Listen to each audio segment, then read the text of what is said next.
Everyone, welcome to 60 Seconds with Revive. I'm Heidi Marsh, and today I will be showing you the top 6 tools or supplies that every furniture painter needs. So the first one is my Dremel Versa. It's got a handy dandy, very stiff bristle brush on it, and it turns on just like this. And I use this to clean when there's really bad grime on my pieces, and it helps put some muscle behind my cleaning when my hands can't. My next piece is my mister.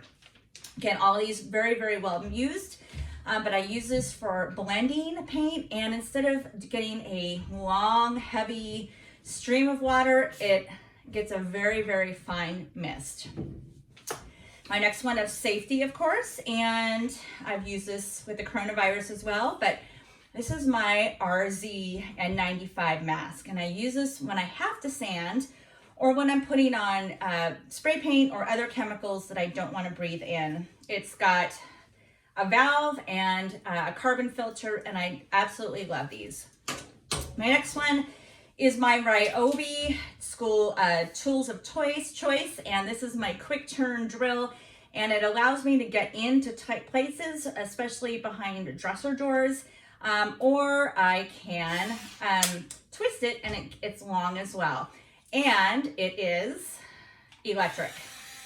So finally, or not finally, but my next one in line is my lint-free rags. And I get these in bulk at Costco, and they use them to both clean and to buff wax when I'm done with a piece. And it keeps the lint that paper would normally leave behind on my pieces. And my favorite is my Retrograde scraper. I got this on Amazon, and it's got a handy dandy razor blade in the end.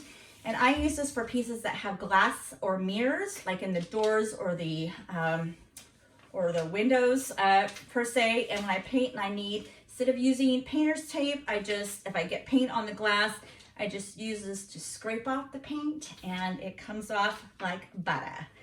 I will put a link for all of these products in the description below. And if you have any questions, email me at revivebyheidi@gmail.com, and also be sure to subscribe. Thanks, guys. Have a great day.